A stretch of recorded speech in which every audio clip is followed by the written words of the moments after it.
So much for joining us. It is 12 o'clock. So my name is Deanna Rhodes. I'm the executive director of Connect Summit County.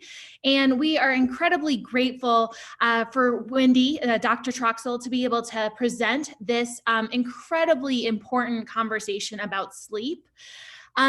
And so what I'd like to tell you guys a little bit about before we get started is why we're doing this at all. And so Connect Summit County is a nonprofit. We started here in 2016, and our mission is to create a well-informed, stigma-free community with access to mental health resources for everyone. And so some of that really comes down to May, which is Mental Health Awareness Month. And Mental Health Awareness Month was started in 1949, so it's been going on for a long time. And with what's going on in the world right now, this seemed like a really important time to be able to have some of these conversations and bring more awareness. You know, we're all really having a hard time in different ways, of course, but we're all really having a difficult time. And I am very, very excited. So this year's theme of May Mental Health Awareness Month is creating connection, which we all know, we've just come out of shelter in place. It's been a little bit challenging having this connection. So we started last week where we had a reflective event where it was really trying to make that connection with oneself. And then this is really that continuation on. And personally, I haven't talked to a single person who hasn't ended up bringing up sleep. Either they are having a hard time going to bed, or they are waking up in the middle of the night, or even waking up with that pit in your stomach because of everything that's going on. Plus, I've heard a lot of challenges with teenagers and younger people just really struggling with all of this. So again, I think this is an incredibly pertinent topic, and so excited to be able to bring this to you. We also have another community panel talking about connecting to the community in this time next week on May 18th, and that'll be at 6 p.m. So with just a little further ado, I'd really love to introduce Dr. Troxel, and apologize. I do have to read her bio because I will mess it up, I'm sure. But Dr. Wendy Troxel is a licensed clinical psychologist who specializes in the diagnosis and treatment of sleep disorders, both within individuals and within couples.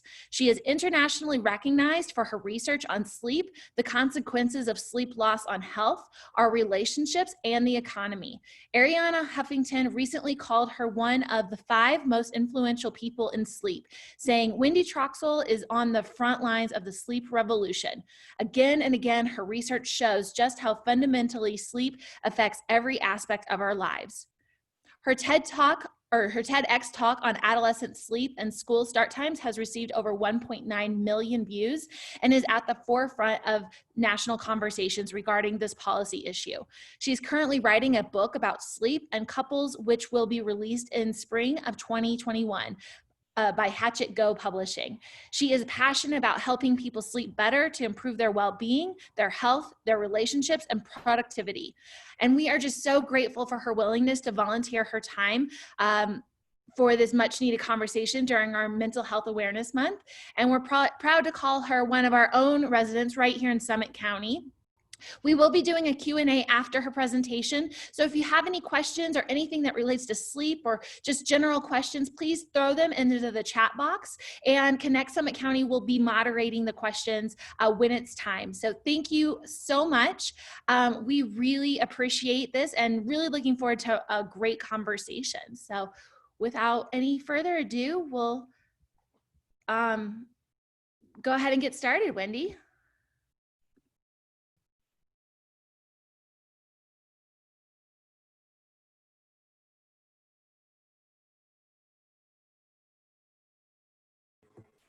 Can you hear me?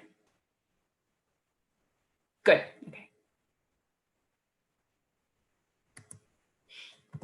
Great. Well, thanks again for having me here today. It's a real pleasure to speak to this community organization that's doing such wonderful work.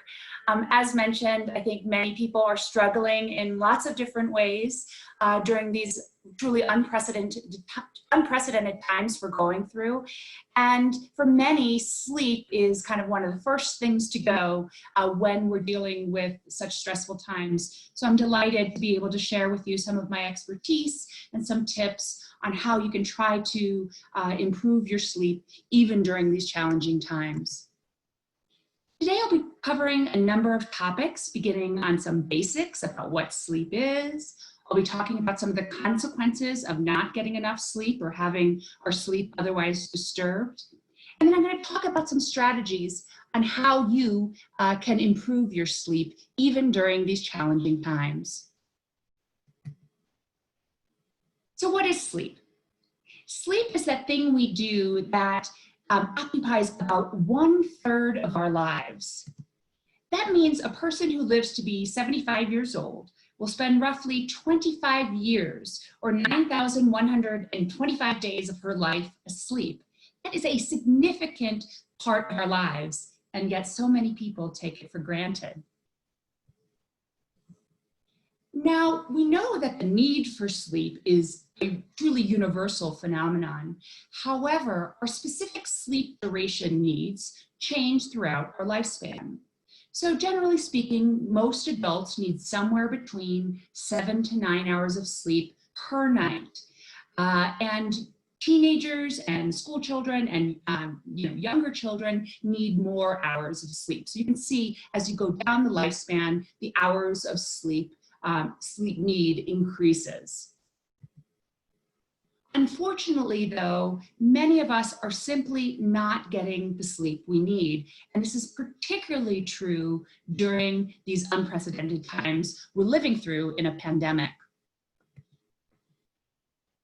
Just a few more truths about sleep that I want to share with this audience, particularly among the clinicians who are here. We know that sleep ranks among the 3 most important considerations that people report in terms of the factors that are important for maintaining good health. So it's a critical component of our health and well-being.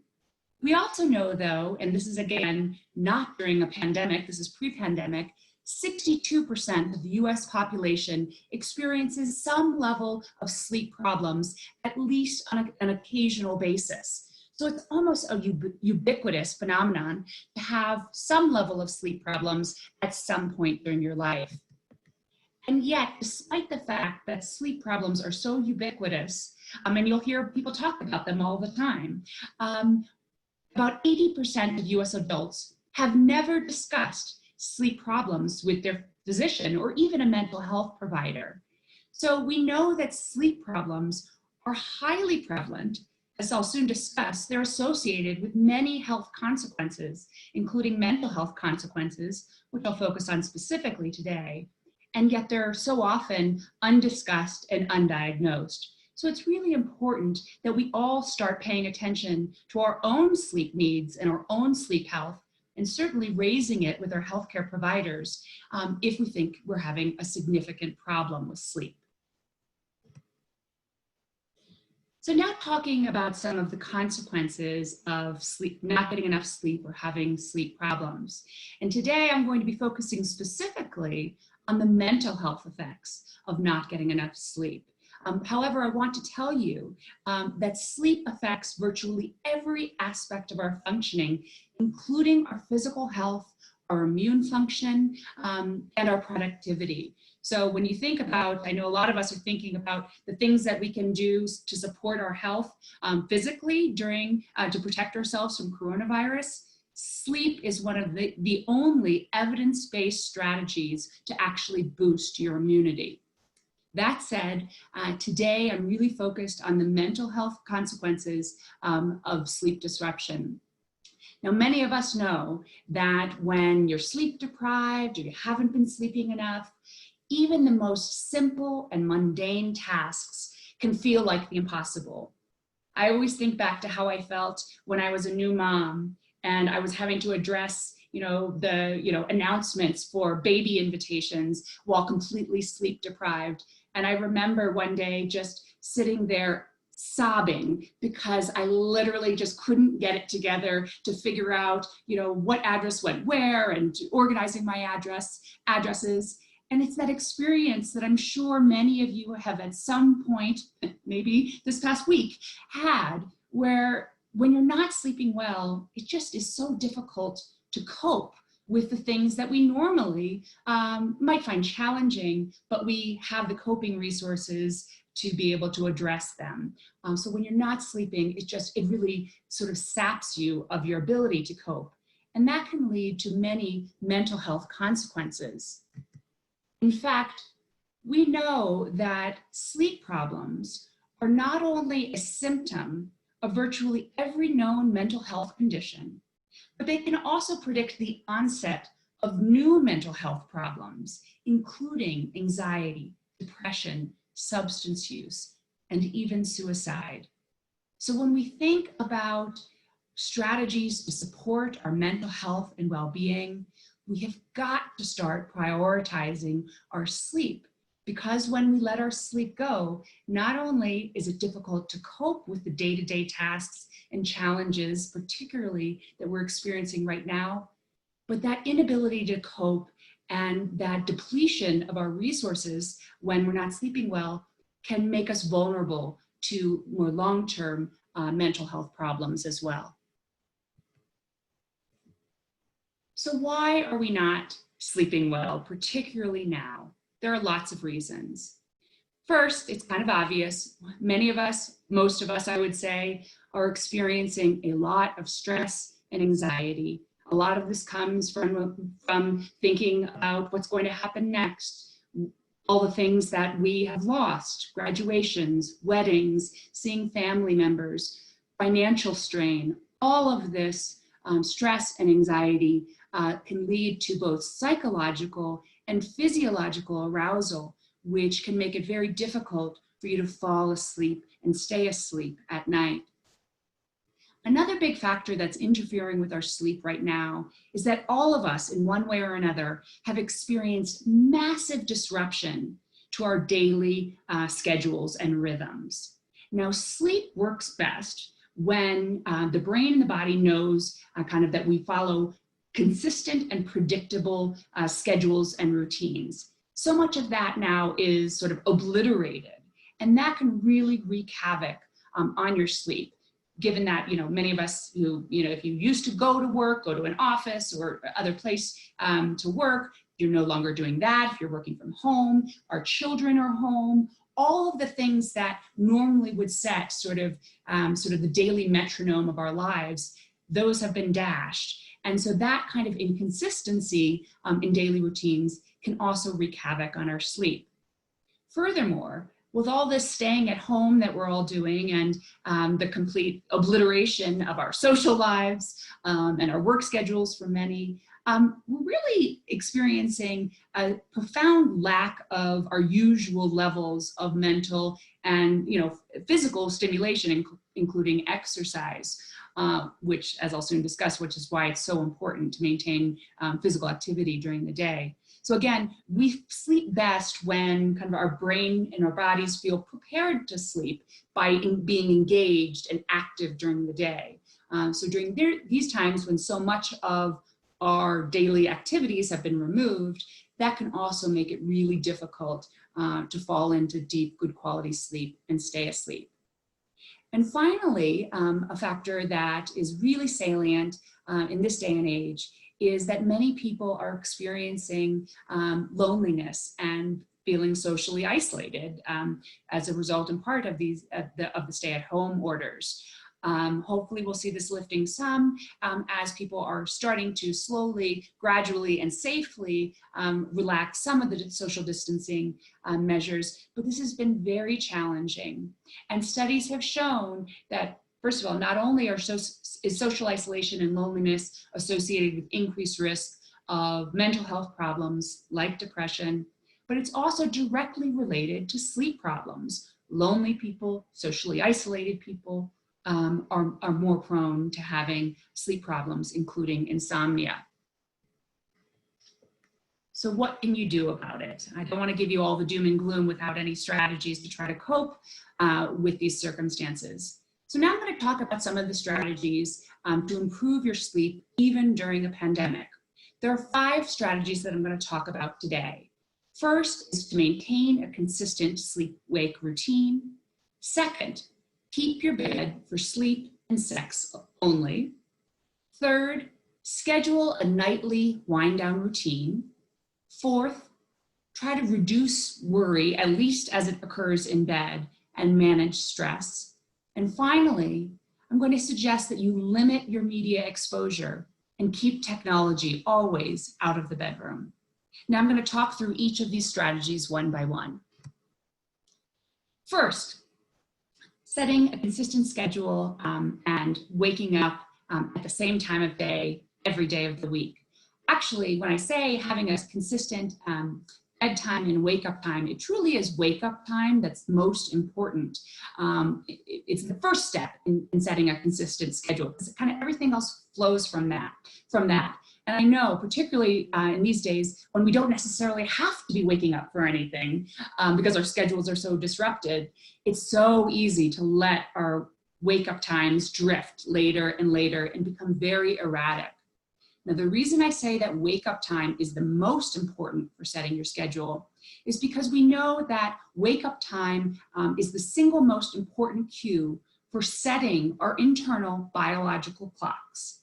Wake up time also gives us exposure to morning light. And here in Utah and Summit County, we're particularly fortunate that we get so much wonderful natural light exposure, including in the mornings at this time of year. The third reason why wake-up time is so important is because it can help if you wake up at the same time of day, every day of the week, even if you slept poorly the night before. What you're going to do is you're going to set a kind of self-correcting mechanism and avoid the tendency that I often see with my insomnia clients, which is if they have a bad night of sleep, then they'll sleep in to try to catch up on the sleep they lost. But that kind of erratic sleep schedule can, over time, lead to and perpetuate a sleep problem because the body and the brain just don't respond well when you follow really erratic sleep schedules. So by having your wake up time like a consistent metronome, you're really starting to set the stage for a good night of sleep that night. The second strategy I'm going to encourage you to do, and this is specifically if you're having trouble staying asleep at night, which many people are. I, for one, routinely will wake up at about 3 or 4 a.m. It's sort of my witching hour and often cannot fall back to sleep. So I'm going to tell you the strategy, which is evidence-based and which I will tell you I follow myself when I have temporary stress-related sleep disturbance, which frankly, I'm having a lot of it now too. So the thing is, if you wake up in the middle of the night and you're awake for, I would say, a half an hour or more, and the key is you don't need to look at your clock to find that out. Looking at your clock in the middle of the night is only going to make you more frustrated. Instead of lying there in bed and trying to will yourself to sleep, as shown in this cartoon, I'm sure many of you can relate, this kind of effortfully trying to will yourself through gritted teeth to fall asleep simply does not work.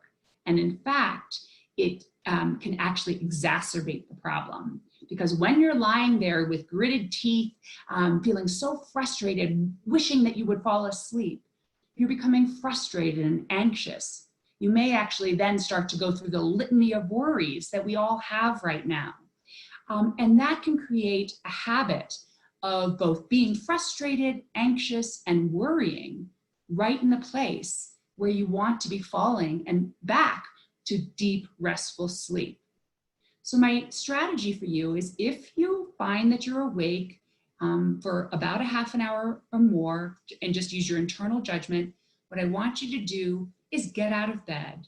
Get out of bed and do something that's relaxing, like reading a book, that can be done in relatively low light conditions. And it's not too stimulating, but it's distracting enough that you may actually forget for at least a time that you're not sleeping. And you might actually, once you distract yourself, allow your brain to settle back down and be able to return to bed. The important thing is by practicing this habit, particularly during this pandemic, what you're doing is not allowing yourself to create a new chronic habit, like lying in bed feeling frustrated and awake, which could perpetuate insomnia and lead to, again, a more chronic sleep problem that persists even long after sort of the sort of crisis that we're experiencing today is gone. So again, by getting out of bed, you're going to reduce that frustration, reduce anxiety, and you may actually find that you're more able to fall back to sleep. Much better than lying there in bed, awake, and practicing the habit of being frustrated, worried, and not sleeping in bed. So here are just some strategies that you can do if you are somebody who's prone to waking up in the middle of the night and not falling back to sleep. You can also do this actually at the beginning of the night. If you find that you get in bed, you're trying to sleep, you think you're tired, but then bang, your brain's awake and you can't fall asleep, that's a cue to get out of bed. There are 3 general characteristics of things you can do while practicing this technique. As I said, it should be distracting, a relaxing activity, and in relatively low light conditions. Some good examples include reading, crossword puzzles, maybe listening to music. I've had some clients who sort their socks because it's something that they, distracts them enough. Everybody always has socks to sort, and it's boring, and they end up getting sleepy. Things not to do are things involving too much light or stimulation. And I would certainly say in these times, definitely do not use this as an opportunity to pick up your phone, to turn on the TV, particularly if it's the news, or sort of consume any other distressing content, which is unfortunately really pervasive right now in the news media. And again, anything, although some people do find, if they're not readers, they can't think of anything else, sometimes my clients may choose to watch TV, again, not the news. But the challenge, with watching even TV is that there is a lot of light exposure. So I say try to avoid those activities, but when in doubt, I would prefer the TV over your computer or your phone because generally things that are work related or too stimulating is going to really be counterproductive for this exercise. And again, you do the activity until you actually start to feel sleepy again, and then you can return to bed. Okay. Schedule a nightly wind down routine. This is so important, particularly in this day and age when our schedules are super fluid and we might not have a real great distinction between day and night. In our regular lives, having a wind down routine is also really important because in our regular lives, many of us are so rushed and busy that we're basically like racing off to bed without ever giving our bodies and our brains an opportunity to unwind and prepare for good quality sleep. But I think these days, it's really important to have a distinction between daytime and nighttime. And that's why staying active, getting some physical activity, some mental stimulation during the day is very important. And then as we approach bedtime, at least an hour before bedtime, you want to start doing several things. And you want to be pretty consistent about it. Number 1, you want to try to reduce your light exposure. That means keep your lights low in the house as much as possible. Use lamps if you can. Within an hour before bedtime, you really want to be limiting your exposure to any sort of technology because the light exposure from your devices can really signal alertness instead of wind down for the brain. And the content can also be quite stimulating. Engage in some sort of relaxing activity, like taking a bath, listening to music, reading, and maybe doing something social, even virtually social in these day and ages. So talking with, if you don't live with somebody in your household, maybe talking with a friend. It doesn't have to be a Zoom call. It can just be on the phone. Connecting in some way, that can also really be beneficial for our sleep. So again, the idea is to set the tone before you get into bed for a good night of sleep. This does not have to be some elaborate routine. It just should be consistent and follow these simple rules. Okay, here's a big one. And I found this cartoon that I've had actually for years now for similar talks, but I thought it was funny because if you see in this, in the cartoon, this person is worrying in bed, which many of us do. And at this time, I guess this was at the time of the Ebola crisis. And so we could replace her sort of worry list with coronavirus, but I think we all know exactly what she's feeling. Now, the problem is that, when else in your life do you have, roughly 8 hours of unlimited opportunity to, there lie and worry about all the terrible things that are happening or that could happen. And so it can be far too easy to allow bedtime, if you're not sleeping, to become worry time. And that's a habit that can be very hard to break, and it can have lasting consequences. So I recognize that all of us are under stress right now, and a lot of that is really normative. But what we want to do is create some habits and practices so that we reduce the likelihood of creating the habit of worrying in bed. Because that habit of worrying in bed can really set us up for more chronic insomnia. So strategies to reduce worry and to manage stress. I think, hopefully people are already engaging in some of these various relaxation techniques, including the most basic, just deep breathing is very effective, yoga, mindfulness strategies. Engaging in daily physical activity and exercise is so critical for managing our stress and also improving our mood. You can practice gratitude exercises. That's been shown to improve well-being and improve sleep. And if you're somebody who has already started the habit of, you get into bed, and the second you get in bed, the light bulb in your head goes off and you start running down the list of all the things you're worried about. Or if you're the person like me who can fall asleep fine, but sometimes when you're under a lot of stress, you might wake up at 3 or 4 a.m. and that's when the list can start going. First of all, if that happens, from the previous set of recommendations, get out of bed, don't be worrying in bed. On the other hand, you can also proactively try to reduce that habit by doing what's called a scheduled worry exercise. This is kind of a fun and very useful exercise that's used in both depression and anxiety treatment, and just good for general well-being. Basically, you set a timer, and this should be several hours before bedtime. Set a timer for 15 minutes, have a little notebook handy, and allow your brain just to go hog wild on everything you're worried about. Just jot them down, kind of stream of consciousness like. At the end of the 15 minutes, and have a timer literally go off, what you do is you literally close the book on your worry book. And over time, practicing this habit of allowing your brain the opportunity to sort of free run on its worries at a time when you're not in bed can start to break that habit of only worrying when in bed, because it's giving your brain the opportunity it needs to sometimes process in a more healthy and helpful way those worries that are occupying us right now. Finally, this is so critical, particularly during these times. It's very important that we all be mindful of how much media exposure we're consuming, and particularly when we're consuming that media exposure and how it's influencing our well-being and our sleep.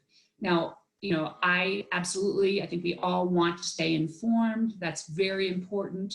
So watching some amount of news, for me personally, is important, but it's very important that you be mindful of when you're watching, particularly if you're somebody who tends to get riled up and anxious about what you're hearing. And the bottom line is, what we're hearing from the news is often quite distressing. So you don't want to be consuming a lot of distressing content right before bed, because that kind of negative mood, stress, worry can keep you up at night. The second piece is sort of a more general sleep hygiene rule, which is true always, which is to keep technology out of the bedroom. If you have your phones in the bedroom, the likelihood is you're going to look at it at some point, particularly if you're not sleeping. And there are several reasons why technology, particularly phones and iPads and such, are detrimental to our sleep. The first is because the light exposure that's emitted from our electronic devices directly suppresses the hormone melatonin, which is the body's sort of hormonal signal for when it's time to go to bed. So by suppressing melatonin, it can make it more difficult to fall asleep and have good quality sleep. The second reason why our phones in particular are so disruptive to sleep is because they often contain stimulating content. Whether you are scrolling through Facebook, looking at Twitter, or looking at news, all of this content that we're consuming, if it's right before bedtime, can end up being very activating and is really antithetical to the emotional state you want to be in as you prepare for deep, good quality sleep.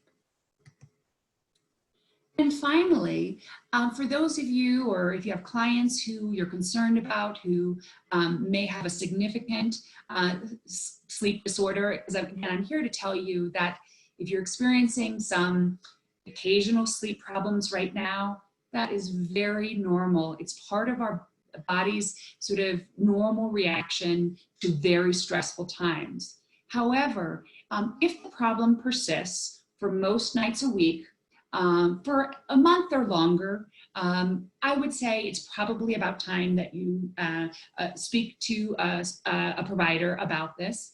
Certainly, if you have other medical or psychiatric issues that might be interfering as well, and that might be exacerbating your sleep, that's also a reason to talk to your provider. If your sleep problems are severely compromising your daily functioning, whether that's your ability to parent, whether it's your ability to do your job, whether it's making you more vulnerable to depression, anxiety, certainly having suicidal thoughts, always reasons to immediately seek care. If you're having any other symptoms of significant sleep disorders, such as snoring, very frequent nightmares, although I will say that nightmares right now are somewhat common. Other types of sleep disorders that are worth talking to a provider about are sort of significant other nighttime behaviors that are interrupting your sleep, like sleepwalking or talking, although on an occasional basis, that's also pretty normative. And with that, I am done with my prepared talks, and I welcome the floor to questions. I have one, Wendy. Okay.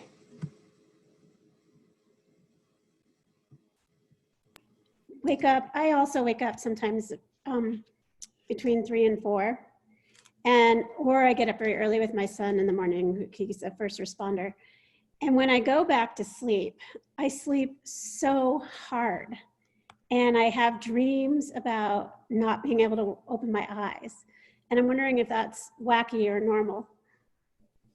It's very normal, and it mostly has to do with probably the time of night that you're falling back to sleep, because it ends up being those early morning hours, and we actually have sort of higher propensity for our dream sleep in the early morning hours.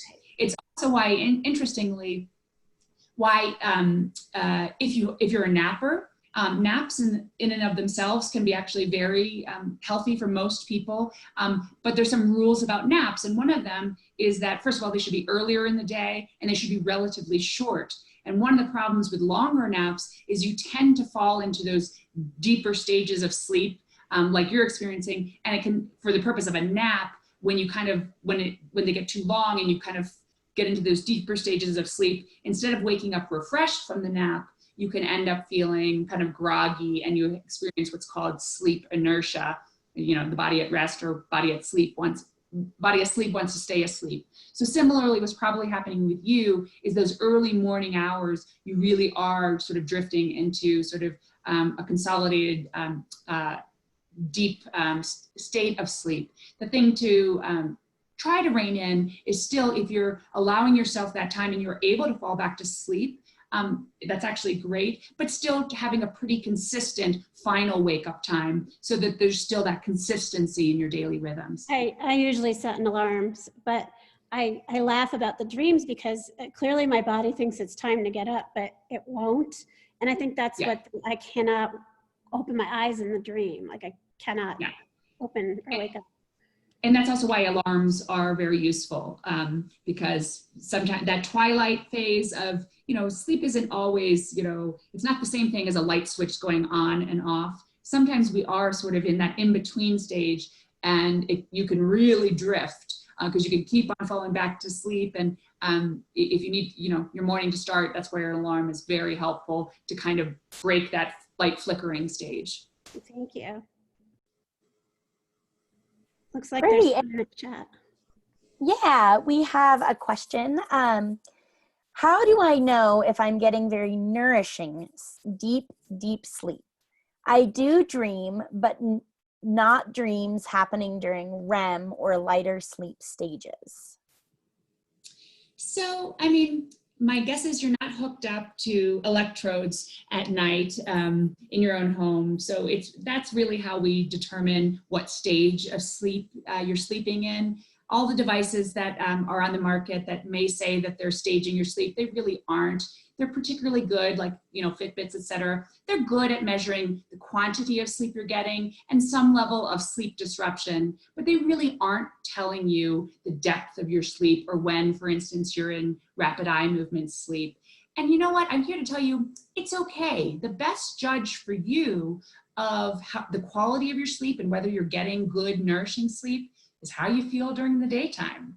Do you feel rested? Do you feel refreshed? And if not, are you following the other sleep behaviors that could support good quality, refreshing sleep, including prioritizing that you're getting enough sleep and following a consistent schedule? The best barometer of how the quality of your sleep is, are you feeling refreshed and alert during the day? Or on the flip side, are you feeling groggy and sleepy? Are you falling asleep during the day or feeling your eyes get droopy? That could be an indication either that you're not sleeping enough or that maybe the quality of your sleep is impaired somehow. And some of the major reasons why your sleep quality might be impaired are either if you're having these kind of insomnia symptoms like I've been discussing, or there could be some other sleep disorder. So if you have concerns about another sleep disorder, for instance, if you're a loud snorer, or if you wake up gasping for air, or if you wake up with headaches, that could be an indication that you may have some sleep disorder that's compromising the quality of your sleep, and that is worth talking to your doctor about.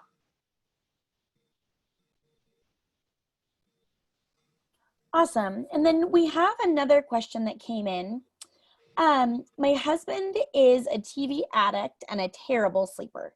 He has tried to quit so many times, but can't fall asleep without the TV. It's problematic when we travel and there isn't a TV in the room. Any tips for training our bodies off of television? Oh, great question. It's also so important too, because it suggests, and this is one of the topics of my book, that what your partner's good or bad sleep behaviors also impacts you if you share a bed. And so it really is a couple level, for many people, negotiation that has to happen. And unfortunately, yes, for many people, bad habits can form that initially seem to be sort of correcting the problem. For instance, if your husband was trying to fall asleep, felt like the TV was the thing that helped him eventually fall asleep. But honestly, we know that TV in the background can really be disruptive to the quality of sleep. So what I would suggest is to try to take some small steps for you and your husband, particularly if you're sharing a bed, to start switching up that routine. Because right now it's just practiced that he could only fall asleep, or so he thinks, with a TV. So maybe trying to start minimizing the duration of the TV exposure, maybe starting to institute a new behavior right before bedtime. So maybe it's just about sort of backing off on the quantity of time that you're on television before bed, and maybe saying, okay, we'll watch TV and then we're going to turn it off for the 15 minutes before bedtime, and kind of have an agreement on when that bedtime is going to be, and maybe try reading for 15 minutes, or even listening to music, some other behavior that's honestly going to ultimately be better for both of your sleep. But I would, again, try it in small increments. Don't try to, vastly change everything all at once, because that could increase some of his anxiety, because right now he really believes that he can only sleep with the TV. But his sleep is getting compromised, and so is yours when that happens. So small steps can make a big difference.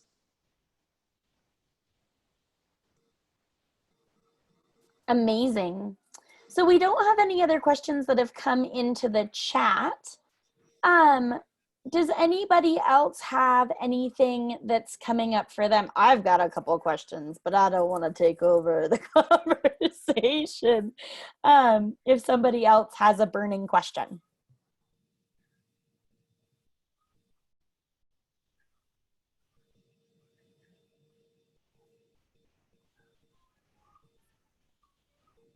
Okay, so Wendy, I have a question. I am curious about, and this was kind of asked on another conversation that I got to have with you, but there was some really, really interesting stuff, and I've got some friends and family members, distant relations, who are struggling with Alzheimer's, and there seems to be some research coming out right now regarding, you know, our sleep and the depth of sleep and Alzheimer's. And I was wondering if you would be willing to kind of touch on that a little bit, because I think it's interesting and it's kind of like in the periphery right now.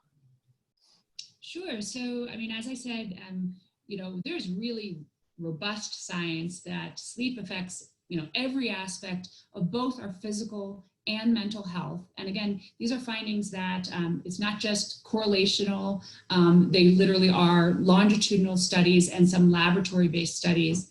And with regard to cognitive health and cognitive aging and Alzheimer's disease risk, I mean, first of all, we know anybody who has a family member or loved one with Alzheimer's, sleep problems and sort of nocturnal behavioral issues are actually a really major challenge among for caregivers of Alzheimer's and related dementia patients. Sleep problems are very common within the context of dementia.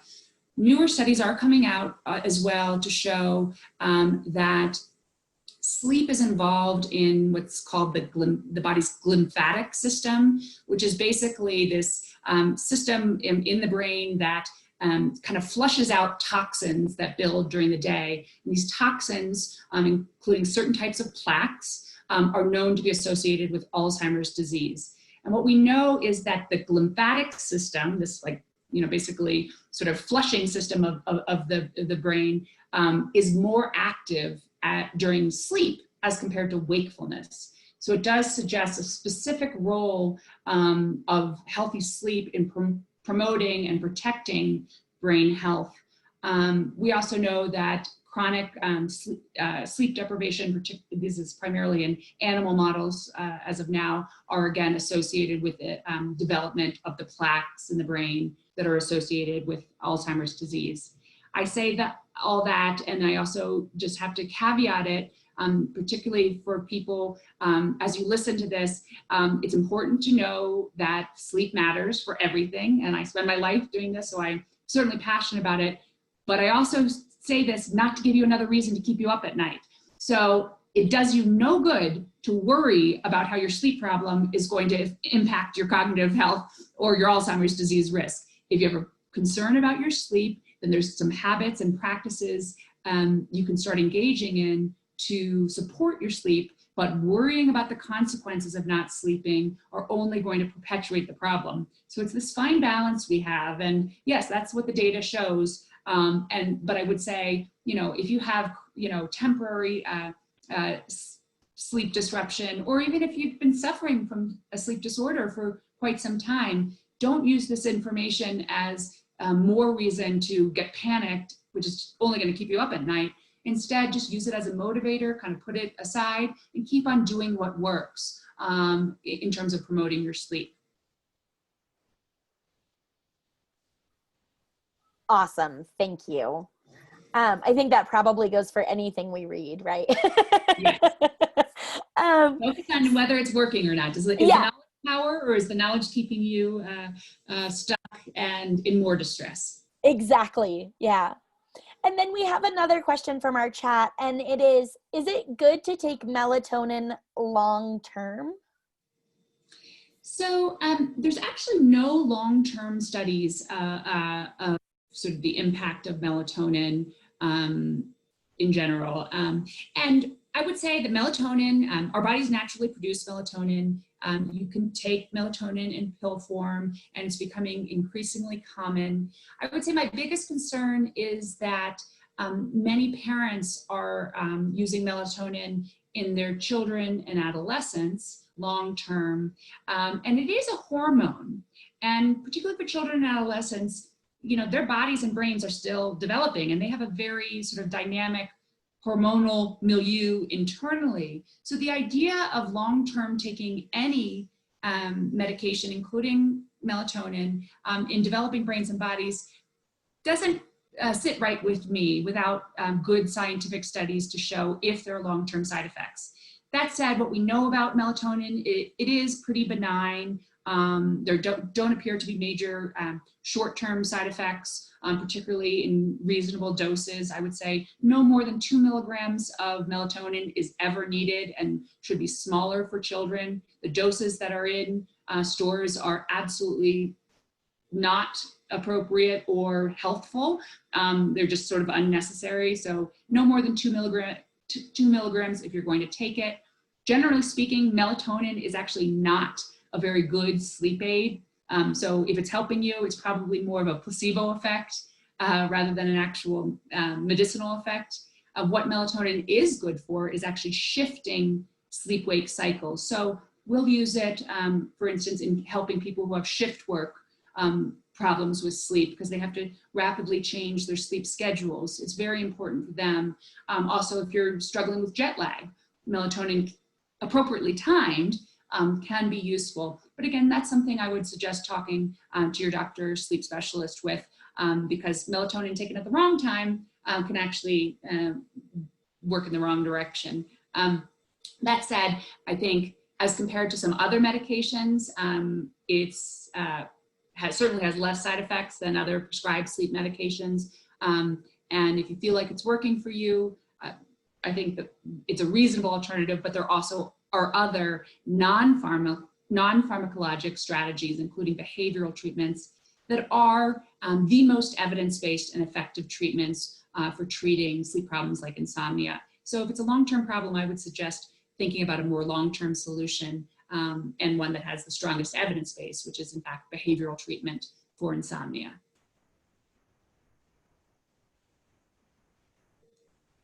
Awesome. Oh, so cool. I was curious about like our sleep stages. I really loved what you said about like that really the main reason or the main way to know if you're getting good nourishing sleep is that are you tired during the day? But I mean, this is just kind of an overall question just around like, what is my body doing when I'm sleeping? And how, and just like, how is it healing and like, what's actually happening? You kind of talked about how like, when we sleep, it helps to protect our brain. And I'm just a little nerdy and I'm curious about that. And then we have another question about syncing couple sleep schedules as well. Oh, okay. Well, in terms of some more of the basics about sleep, so generally speaking, we go through different stages of sleep throughout the night, and there are different sort of categories or how we stage sleep. And basically, there are two broad categories of sleep. One is called REM sleep. That's the sleep we often think about as being associated with dreams, although you can actually dream in non-REM sleep, which is the other category. Within non-REM sleep, there are basically 4 stages, and they're very simply named stage 1, 2, 3, and 4, with stages 3 and 4 generally being deeper levels of sleep. So as we go through the night, we have about 90-minute cycles of sleep, and we start in stage 1, which is sort of a light stage of sleep. Stage 1 is where you could easily wake up. It's sort of that light flickering stage. Stage 2 is where we spend most of our sleep. It's kind of sort of the middle ground of sleep. And then throughout the night, we will then drift into deeper stages of sleep, and then punctuated by REM periods, which tend to happen more towards the later part of the night. The thing to know is that every aspect of our sleep is important for our health. I think there's sort of common misconceptions of, oh, if I didn't dream, I wasn't getting healthful sleep. It's not what the data shows, because first of all, whether you remember your dreams or not, is not the same thing as whether you dreamed or not. So we have different recall based on when our dreams occur, how distressing or profound the dream was. So whether or not you remember your dreams does not mean that you're not dreaming, nor does it mean that you're not getting good quality sleep. So the really only way to tell that would be to go into a sleep lab and actually have, the electrodes on your brain, and they watch your eye movements, because that's an indicator of when REM sleep is happening. But again, the best thing to know is that you need enough sleep. You need your sleep to be regular. So sleeping one night, 11 to 7 a.m. and the next night from, 2 p.m. to whatever, sometime in the middle of the night, that's not good. Erratic sleep schedules are not going to support quality and refreshing sleep. And that's why shift workers do struggle significantly. So I would really focus on the things that you can do to support good quality and refreshing sleep, and know that each sort of stage of sleep is important.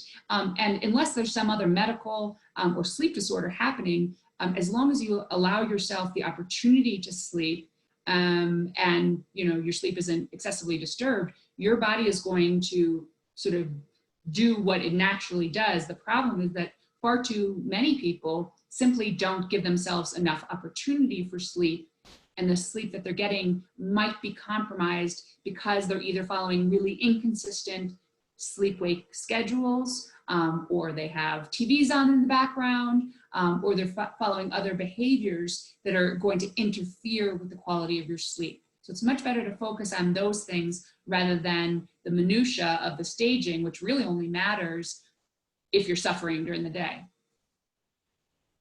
And what was the other question?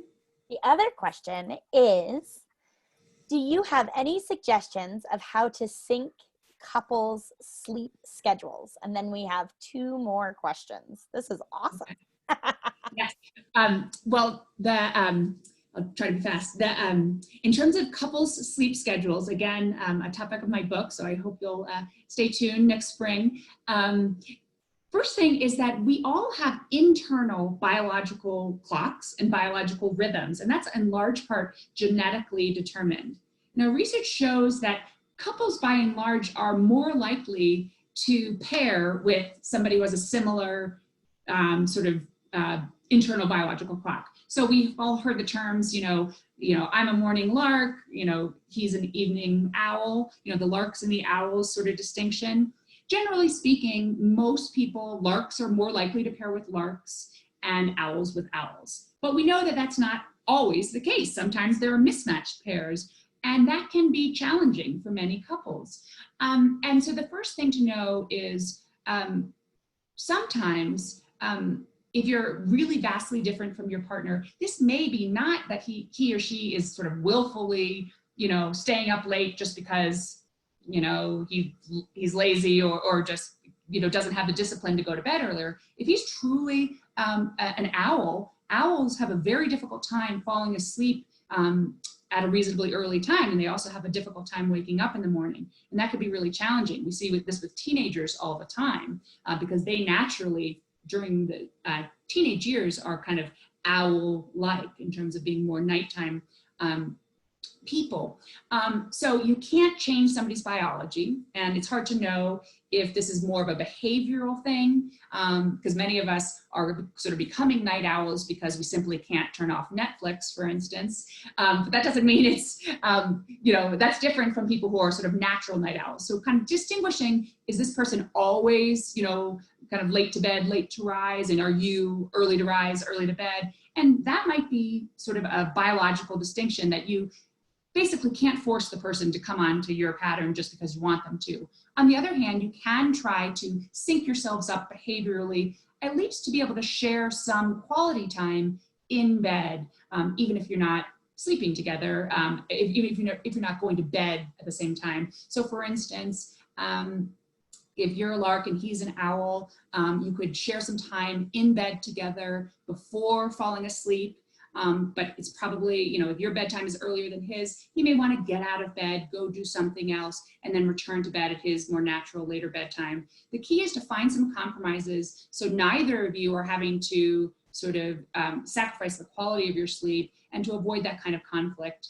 I talk about this in a recent TEDx talk I did on couples and sleep. So if you'd like to check that out, it's available online.